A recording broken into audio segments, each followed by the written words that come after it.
Welcome back to Morning Joe on a Friday morning. Joining us now, member of the House Foreign Affairs Committee, Republican Congressman Adam Kinzinger of Illinois. Representative Kinzinger, also a pilot in the Air National Guard. Congressman, always good to have you. Yeah, welcome thanks. to New York. Thank you. Let's talk about the president's announcement Monday night of the new policy in Afghanistan, inserting more troops in. What's your view, first of all, of the way we're approaching Afghanistan now, coming up on the 16th anniversary of 9/11? I think the president's approach is good. I think, you know, one of the things that was so successful in Iraq during the surge, I was part of that, I was there in 08 and 09, was not necessarily the addition of troops, but also sending the message that you're not going to beat us, you're not going to outlast our will. This announcement on Monday, I think, said that to the Taliban. You're not going to outlast our will. What it did in Iraq, and there's some good lessons to learn here, is that's what led to the Sunni awakening, where the Sunnis sat around and said, actually a lot of them said, we're not going to be able to defeat the United States on the battlefield, we may as well try to join them. Now, I don't think that's going to happen imminently with the Taliban, but every solution to a war always comes from a negotiation, with the exception really of World War II, but you still had the Japanese and the Germans sign on the surrender. That's how we can get the Taliban to the table, at least to negotiate a favorable end to the war or a defeat. But I think the problem that past administrations have made, that I think this administration needs to be clear about, this is a war for a whole generation. This is not going to be done anytime soon. I'm talking about Afghanistan. I'm talking about the larger war on terror. Well, you led me to my next question. We've had people like Richard Haass from the Council on Foreign Relations and others say this week, finally, we have to start looking at Afghanistan the way we look at Korea or Germany, which is to say there will be an American force there for generations to come to stabilize it and prevent it from becoming a place where terrorists can launch their attacks. Does that sound right to you? I think so. And in Kosovo, too, we still have troops there providing, stiffening the spine, providing an incentive for people to get along.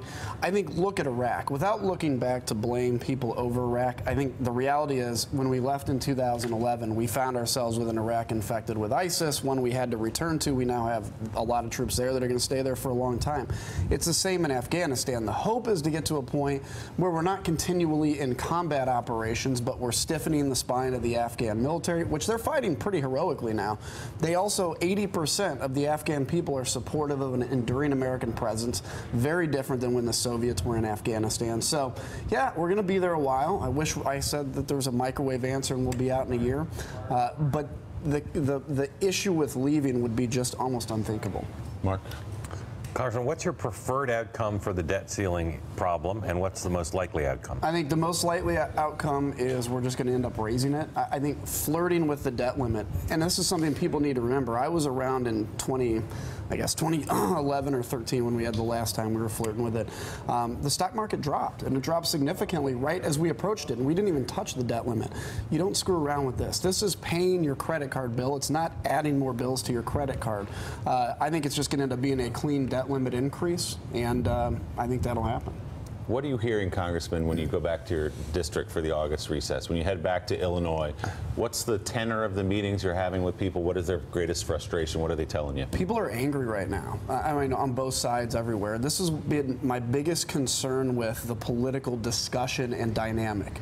We've got to get back to a day, and I sound like a broken record, where we can actually debate issues passionately but not hate each other. It doesn't ruin Thanksgiving dinner because Uncle John, you know, supported Trump or Aunt Cindy supported Hillary. So, but everybody's just angry, and we have this continual rising climate of passions being inflamed. And when it's all said and done, the thing I tell people is this is not going to lead to one side saying, oh, you got so angry, I agree with you now, I see the light. It's going to lead to places that this country has been before that we never want to go. Is the president responsible for a lot of that when you see him at a rally like the one he had in Phoenix on Tuesday? I think partially. I think it's on all sides. I think everybody shares the blame, and to an extent, me too, in terms of in the past when I've made, you know, any time we've made fiery rhetoric. But yeah, when the president makes a great speech, what I thought was a great speech on Afghanistan, and then goes to the rally and it turns into an us versus them, I think we all have a responsibility to debate our issues passionately, but also kind of say, look, this is the greatest country in the world. We shouldn't be seeing riots on the street because of political disagreements. Congressman, you like Paul Ryan, right? Yeah.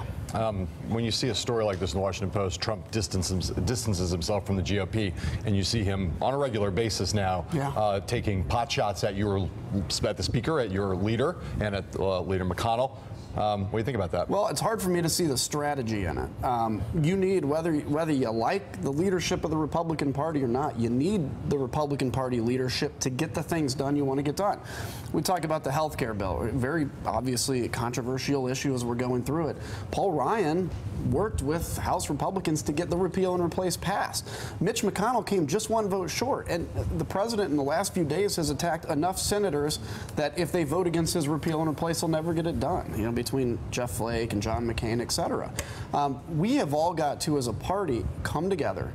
You know, we can disagree on things, but let's try to work together to unite our party first and then the country. But when it turns into the president versus GOP, that's not a good place to be. How would you grade the president's grasp of the legislative process on a normal curve? You know, with F being the worst and A being the best. That's kind of a hard one to do, and I hate putting grades and stuff. I'll tell you this: scale of 1 to 10. Yeah, I hate doing that kind of thing too. He's a pass-fail guy. Yeah. I'll say this: I've seen two different sides. So I've met with the president when we were actually negotiating the health care bill, and he was actually very engaged. He knew what he was talking about. He was, hey, what's your concern? How can I fix this? That impressed me, his ability to do that.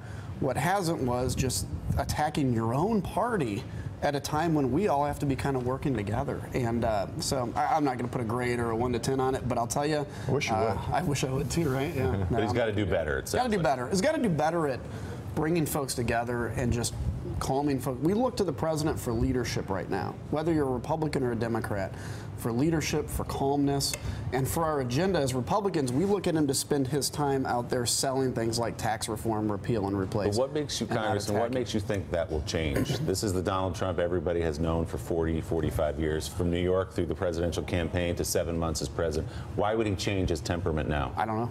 And you know, will he change? I hope so.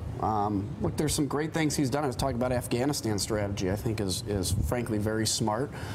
General Kelly, I think he respects generals, so General Kelly is kind of a gatekeeper, will be great.